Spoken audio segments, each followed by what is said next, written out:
In today's video, we're going to be going over who I think is going to dethrone every single current active champion in the WWE today. This is a monthly series that we do at the start of every month to give us an opportunity to look around, smell the roses, and analyze the current landscape of championship feuds. So we're going to be going over every single current champion. I'm going to tell you who I think is going to dethrone them and why. And as always, don't forget to subscribe to this channel, ring the bell for notifications. If you're a wrestling fan, I'm really confident that you're going to fall in love with this YouTube channel because we always upload daily wrestling content. And don't forget, if you want even more than just daily wrestling content, to come check out the Patreon, patreon.com/SantiZap. Over there, we upload like 13, 14 extra videos that never get uploaded here to YouTube. That's patreon.com/SantiZap. Link in the description, link in the pinned comment. Give it a shot for at least just 1 month. See if you like it. All right, let's start the video. Let's start things off by talking about the WWE Women's Tag Team Championships. And these things are confusing as hell, and they are all over the place. They are in a roller coaster of emotions right now. In the last video, the champions were Bianca Belair and Jade Cargill, and they never lost the championships,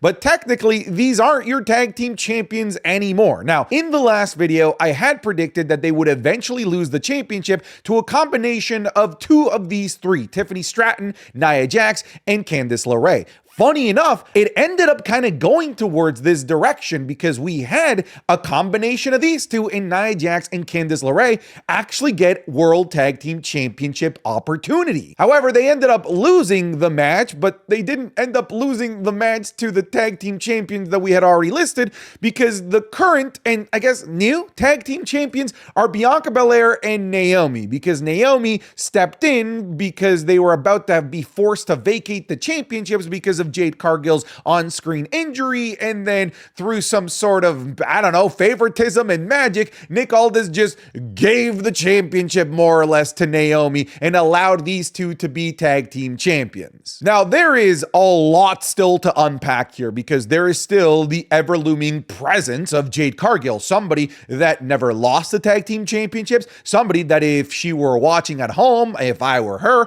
I'd be pissed that I'm no longer the tag team champions and that somebody stepped in and basically swooped in and took my spot. So here is where I think things are going to go. I'm going to go back and dig into the previous well. I think it's going to be Candice LeRae and Nia Jax that eventually dethrone Naomi and Bianca Belair. However, I think it's going to be because of a returning Jade Cargill coming back, annihilating Bianca Belair and Naomi, and helping Candice LeRae and Nia Jax pick up the victory, not because she likes Candice or Nia, but because she's pissed at Bianca and Naomi, thus setting up the WrestleMania match that we all really want, which is Bianca Belair versus Jade Cargill. So that's where I'm gonna go with things. Look, I know that right now in NXT, there's a little bit of a buzz forming with this like women's tag team championship qualifier that's happening over there, but I don't see the women's tag team championships going to NXT because there's just not enough NXT only women's tag teams down there in order to be able to feed a women's tag team ecosystem. Some people are thinking that the women's tag titles could go to NXT because now Raw and SmackDown have proper mid-card belts, but I still think that there's more room on the main roster, especially now that both shows are 3 hours, to cater to those mid-card titles and the women's tag titles more than what NXT can offer the women's tag titles right now. So I think the tag titles stay on the main roster. I think the tag titles go to Candice LeRae and Nia Jax, but really this is a vehicle to set up Jade Cargill versus Bianca Belair eventually here down the line. The Raw World Tag Team Championships, the pepperoni pizza looking tag team belts. In the last video, the champions were and still are the War Raiders. That has not changed, and it doesn't look like it's going to change anytime soon. Let's face it, the War Raiders championship reign hasn't really even started yet. I feel like it'll start probably on week 3 of Raw Netflix when they finally get time to develop storylines and have matches within the tag team division. What's nice is that over on SmackDown, we've seen what a third hour can do. We're already seeing the tag team division as a whole actually flourish, actually get spot time, actually get matches, actually get characters that you can get behind, plot threads. And I feel like they're going to do the same thing eventually here on Monday Night Raw. It'll just be after all of the craziness of the first week of Raw Netflix finally comes to an end. But I do think that eventually, once the gears rumors actually get moving in the tag team division that the tag titles will be won by the New Day. To me, they are the most perfect in line to become your next tag team champions. They're the top heels in the tag team division right now. Of course, War Raiders are babyface, and honestly, they're just a really hot act right now, and they are a really, really safe option as well, because you know that they can be excellent tag team champions, but at the same time, not only are they a safe choice, but they're also an exciting choice because of this brand new heel turn. So I do think eventually it'll be the New Day. I just feel like we need to be a little bit patient with the development of the Raw tag team division, and I'm optimistic about it because we're seeing some pretty great strides over on SmackDown. The SmackDown WWE Tag Team Championships. Let's talk about these bad boys now, because there's been a breath of fresh air, new life being inserted into the tag team division because of this extra hour. In the last video, the champions were DIY, who dethroned the Motor City Machine Guns after DIY fully turned heel as Johnny Gargano laid that low blow to help pick up the victory. Now, here's the thing. In the last video, I thought that they were just going to ping pong the titles back and forth. I said that they were going to lose the titles to the Motor City Machine Guns, all right? I'm changing my mind here, and I need you to just stick with me here and just let me explain to you my really ridiculous option for who I think is going to dethrone DIY. Are you ready? Okay, sit down. Please just let me explain this. Pretty Deadly is your next tag team champions. I can just see it right now in the headlines. Pretty Deadly the musical featuring the WWE Tag Team Champions. Listen, the reason why I'm starting to lean in this direction is when you look at the tag team division as a whole, the storylines that are unfolding right now, all of the characters that are actually now being developed, it all starts and it all goes through Pretty Deadly. This narrative that's being told in the tag team division starts and ends with everything that's going on with Pretty Deadly. And seeing DIY wanting to work with Pretty Deadly, giving them a tag team opportunity in exchange for their help, I feel is going to backfire on DIY. I feel like this will eventually backfire, and somehow, some way, either in a straight up tag team match or in some sort of crazy hecticness of maybe a ladder match, because it looks like it's leading to a world where we're going to get all of these tag teams in a match together. You could see a world where Pretty Deadly somehow comes out as the tag team champions. I actually think that this is the best option on the table right now. The NXT tag team division, you already know, this has been on lock by Fraxium, by Nathan Frazier and Axiom. And look, at this point, who the hell knows who's going to beat these guys, because it doesn't matter who goes up against them. It doesn't matter if one of them is hurt. It doesn't matter if both of them are hurt. They'll go out there, put on a match of the year contender, and still somehow win. I don't know how people are still in the camp that they're not the greatest NXT tag team champions of all time. They are. Look, in the last video, and I'm going to stick with it, and I predicted them like 2 months ago as well, I'm sticking with the guys from Out the Mud to be the ones to dethrone Fraxium. I like these guys. I feel like they're a solid tag team to be able to carry the mantle, and they're the only, I guess, viable tag team right now that has a proper tag team identity in the NXT tag team division. Listen, even the champions aren't a proper tag team with a tag team identity. There's not very many of those in NXT, but the fellas from Out the Mud do represent that. I do feel like at Stand and Deliver, we're going to have to get that Fraxium versus Nathan Frazier match, and I don't think that they're going to go in as tag team champions. Hell, maybe they will, but if they lose the championships before Stand and Deliver, I could see it being against the fellas from Out the Mud. Let's talk about the NXT Women's North American Championship. Now let's talk about the NXT Women's North American Championship. In the last video, the champion was Fallon Henley, and she is still the champion. However, she's about to run into maybe the stiffest competition that she could possibly face as champion. In the last video, I predicted that Zarya would be the one to dethrone Fallon Henley. I'm no longer going with that prediction, considering Zarya is like nowhere to be found around the Women's North American Championship picture at the moment. She's kind of doing some side quests right now with Sol Ruca in the women's tag team division. So I'm changing my choice here. I'm going with Stephanie Vaquer. Stephanie Vaquer at New Year's Evil just won a #1 contendership fatal 4-way match, even though then Shotzi's like, no, I'm the #1 contender because I pinned the champion. And then for some reason, even though Stephanie Vaquer literally won a #1 contendership. Now she has to face Shotzi to see who the #1 contender is. Anyways, I think Stephanie Vaquer is going to win that, and eventually Stephanie Vaquer, likely at Vengeance Day, is going to win the Women's North American Championship. The Women's United States Championship, newly minted too. The champion in the last video, and still your champion, is Chelsea Green. This championship reign is still on the ground. Like, it's yet to really get going. She's yet to have a championship defense, although now we have somebody that has actually stepped up to the plate, and we have Chelsea Green's first official feud for the Women's United States Championship. Here's the thing. In the last video, I said that she would eventually lose it to Michin, and I'm sticking with this, even though Michin is the very first opponent for Chelsea Green. I would not be surprised if WWE doesn't give Chelsea Green a particularly long run with this United States Championship. We'll see, though. I do think that if Chelsea Green does retain here, that she could still even further down the line lose it to Michin. The reason why I'm sticking with Michin, even though, you know, she's the very first challenger, is because when it comes to the SmackDown mid-card, these are the two best developed mid-carders that they have. However, things could change dramatically here over the next couple of weeks with the transfer portal, women transferring from one show to the other, maybe NXT call-ups. We have Roxanne Perez likely moving up to the main roster, so that could shift things dramatically. But for now, the best I got with the plate that I've got to work with is Michin. Oh no. Oh, jeez. Oh, God. Oh.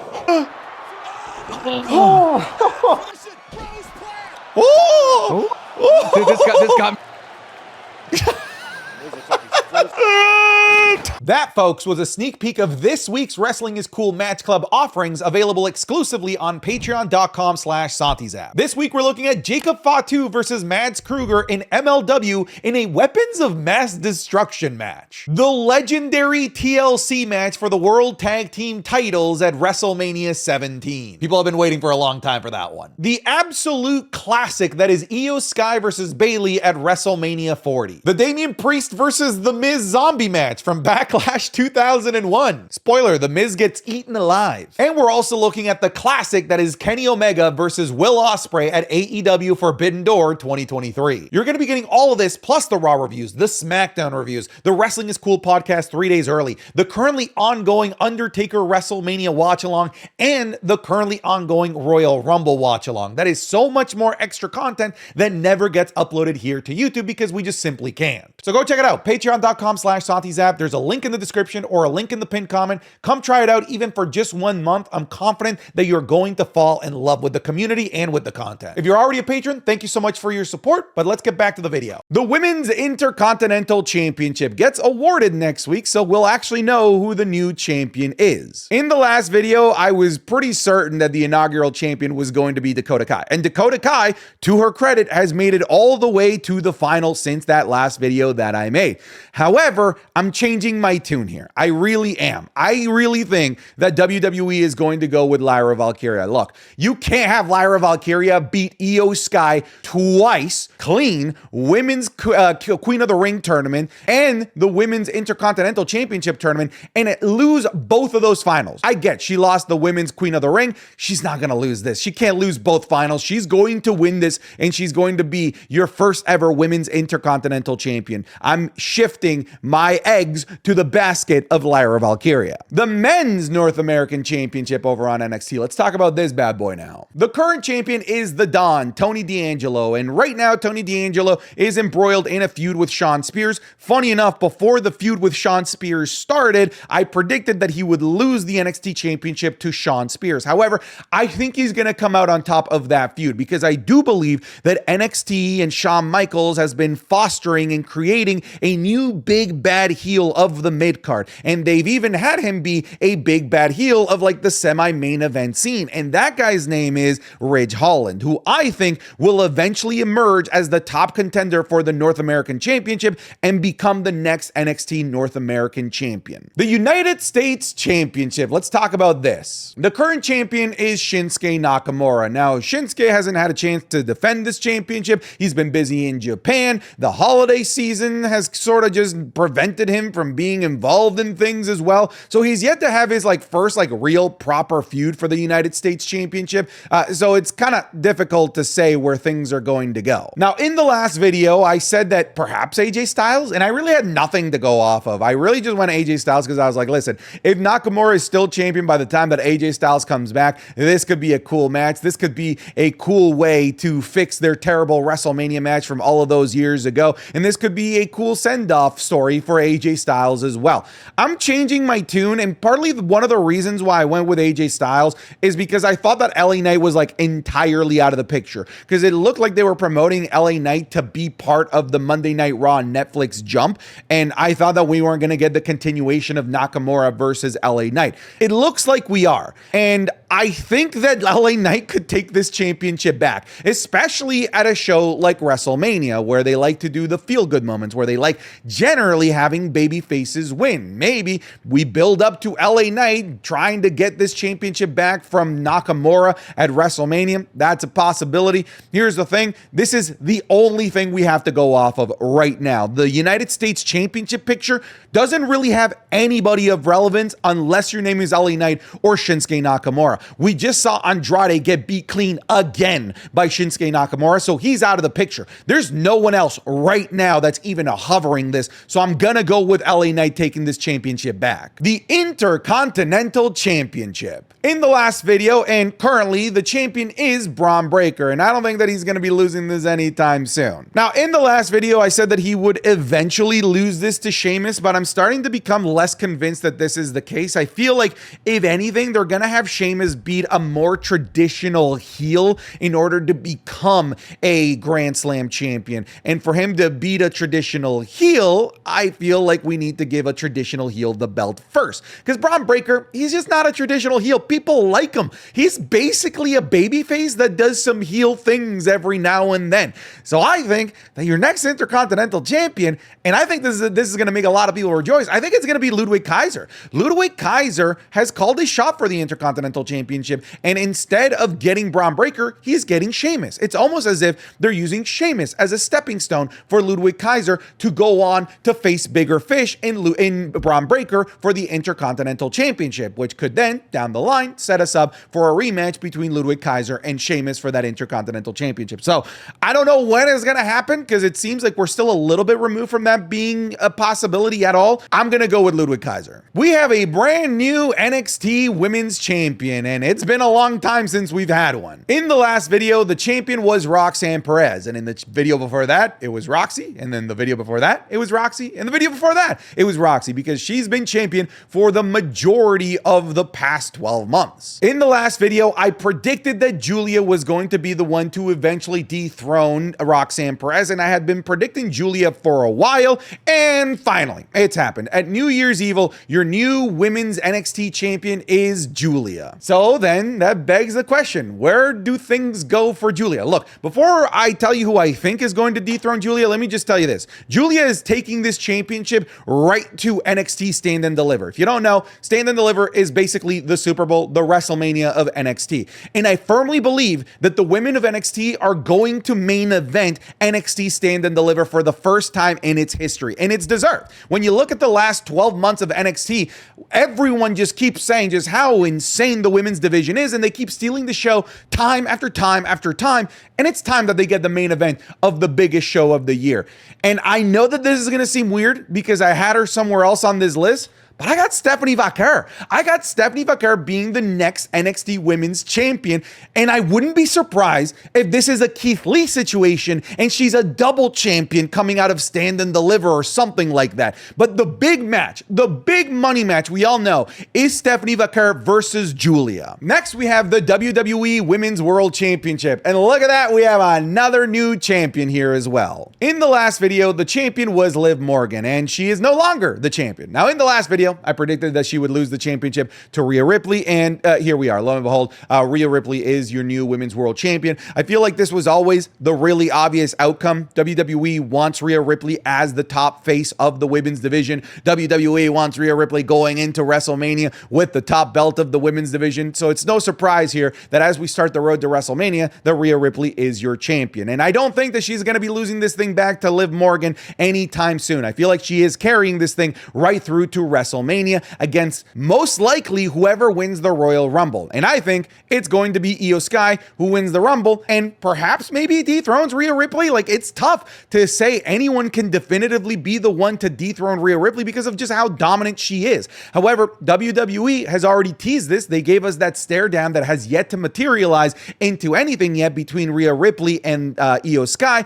And that's the exact same model that they did between Becky Lynch and Rhea Ripley all of those months ago before WrestleMania 40. And I feel like this might be the same recipe that they're doing here going into WrestleMania 41. I feel like this is the big money dream match left right now if you look at the women's roster on Monday Night Raw. And look, Io Sky, if there's a workhorse that's earned another championship run, it's her. The WWE Women's Championship, and we've got another championship change here, folks. In the last video, the champion was Nia Jax, and in that last video, I predicted that she would lose the title to Tiffany Stratton somewhere down the line through a cash-in. I didn't know when it was going to be, but we finally got it on the first episode of SmackDown of the year. Tiffany Stratton is your brand new WWE Women's Champion after successfully cashing in her Money in the Bank briefcase. So, where does this go? This could go, honestly, so many different ways, because how she cashed in kind of set up like 4 feuds right there. She set up a feud with Nia Jax potentially as a rematch, of course, with Candice LeRae. She set up a feud with Bianca Belair because she also attacked her, and I wouldn't be surprised if Naomi is in the picture as well. However, all of those women have business with each other, and that's the Women's Tag Team Championships. And I feel like that's going to keep those busy.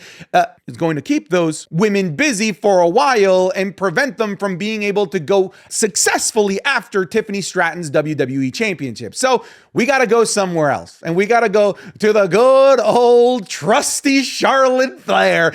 Death, taxes, and Charlotte Flair returning back from injury and winning championships. You know the drill, folks. This is the Mania match, right? At least this is the Mania match that you want, that I want, that everybody watching this video wants. This is the big money match for Friday Night SmackDown. And look, you could use this as a match to cement Tiffany Stratton as like the next like big main eventer of the women's division, like they did with Rhea Ripley at WrestleMania 39. However, it's also Charlotte Flair, who just wins every time she gets an opportunity to be able to win. It's tough to bet against Charlotte Flair. As much as in this match, I would love for Tiffany to retain, but smart money would just say that Charlotte is going to win that if this match and feud does happen. The NXT Championship, and look at this roll that we're on because we have another new champion. In the last video, the NXT champion was Trick Williams. And in that same video, I told you that I thought that Trick Williams' days as NXT champion were coming to an end because Oba freaking Femi had just entered the title picture. So in that video,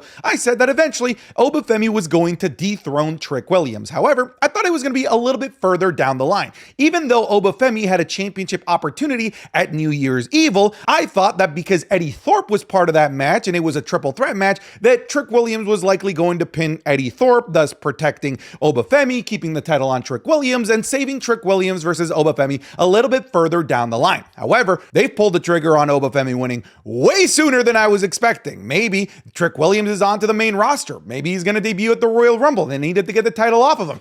Regardless, Oba Femi is the new NXT champion, and good luck to the rest of the men on the NXT roster trying to dethrone this absolute monster, because I would not be surprised if this man breaks the record for the longest reigning NXT champion of all time. I really firmly believe that he can be that guy. So here are a couple of people that maybe have a chance against Oba Femi. Maybe Godzilla, a fully powered nuclear Godzilla, maybe has a chance to pick up a victory against Oba Femi. The other one is Ultra Instinct Goku. I feel like with the Ultra Instinct ability that Goku has the opportunity to pin Oba Femi because of the speed that he has. However, if he were to revert back to Super Saiyan Saiyan God, or dare I say maybe just base level Super Saiyan, Obafemi is absolutely winning. Brock Lesnar, if you know, you know. And then of course, Full Gauntlet Thanos might be able to snap Obafemi out of existence, but good luck, because Obafemi's power is just so damn overwhelming that even the Infinity Gauntlet might not be able to snap him out of existence. So that leaves us with the question, who in the world can dethrone Obafemi? If I'm a betting man, I wouldn't be surprised if this ends up being a Paige or Asuka situation where he just has to dethrone the championship and he never loses it. He has to just give it away and then he just goes off to the main roster, never actually losing the NXT Championship. I genuinely believe that that's on the table with somebody like Obafemi. But if that's not the case, let me throw out a name out there, somebody that I feel could play a really fun, plucky underdog and tell a fun story. And an underdog against Obafemi, I feel like that's the way to go. Let me tell you about Javon Evans. I feel like Javon Evans has a connection with the audience that could make him the perfect babyface, the perfect David to the Goliath story that would be taking on Obafemi. This is so far down the line. I really don't think that this is going to happen anytime within the next couple months, maybe even within the next year. We're going to have Obafemi on this list for a really long time. The World Heavyweight Championship. In the last video, the champion was Gunther, and Gunther is still the champion. He was able to retain at Saturday night's main event against both Damian Priest and Finn Balor. And luckily for all of us, it seems like this is done. Like that feud is over and we're on to new, hopefully better things for Gunther. I don't know what those things are yet, but I might have an idea. I'm going to say that eventually down the line, it's going to be John Cena. I was pretty certain that it was going to be maybe at WrestleMania, but with John Cena's promo saying that he doesn't necessarily deserve world championships, that he shouldn't just be able to waltz into opportunities, I feel like it's going to be a long road for Cena to get a championship, even just a championship opportunity. But I do believe that the end goal of Cena's story is to become the 17th time world champion. And I do believe that Gunther is the perfect person for Cena to be able to dethrone. So it might not be as soon as I thought, but I'm still sticking with the guy that I said last video, John Cena. The WWE Undisputed Championship. And this I haven't really budged from over the last literally year. In the last video and in every video since WrestleMania 40, the champion was and still is Cody Rhodes. And over the last year since WrestleMania 40, I've been saying that the guy that was going to dethrone Cody Rhodes was this guy. The final boss is going to be Bloodline Rules, Mama Rhodes. Look at your boy now, The Rock. And I believe that because of what happened the night after WrestleMania. The Rock basically called a shot. I'm coming after your championship. At some point or another, you and I are going to have a fight.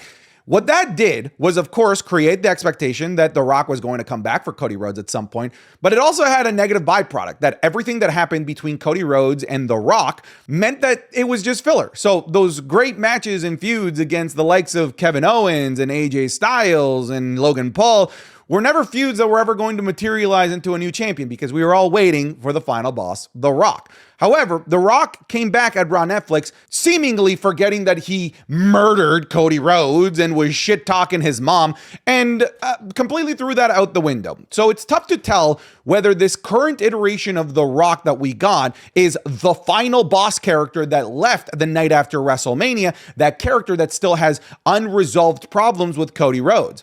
I don't think that that was the guy that we got at Raw Netflix. I feel like that was just Dwayne Johnson, the board of directors dude, welcoming everyone to Raw Netflix. And because The Rock didn't advance any of the narrative plot threads that he had left behind, it tells me at first glance that he's actually not part of the WrestleMania picture. And if he's not part of the WrestleMania picture, the build up to WrestleMania, I can't in good conscience keep him on this list as the next WWE Undisputed Champion. And I said last video, if I didn't have a concrete idea as to what we were doing with The Rock by Raw Netflix, that I would remove him on here. So for the first time in nearly a year, I'm going with somebody new. It is not the final boss. And it's not Randy Orton, believe it or not. I do feel like Randy and Cody will eventually happen, but I'm going to go with this guy right here. I'm going to go with Drew McIntyre. Drew McIntyre likely looks like he's going over to Friday Night SmackDown. He's been talking to Nick Aldis. He's already kind of started something with Cody Rhodes, something that led to him saying, you better watch your back. And everyone that he tells that to, he eventually kicks their head off and beats them. So maybe down the line, this is what we end up going with. Here's the thing. We'll find out a little bit more going into the Rumble and after after the Rumble, but the next time that you see this video will be once we have Royal Rumble winners. So we'll have a better idea as to where the World Championships are going to be going come WrestleMania season. But right now, I don't have too much to go off of since I'm going with a new direction here. So I'll go with Drew McIntyre. All right, folks, thank you so much for watching this video. Let me know down in the comments what you agree with, what you disagree with, but that's it. I'm done. Get out of here.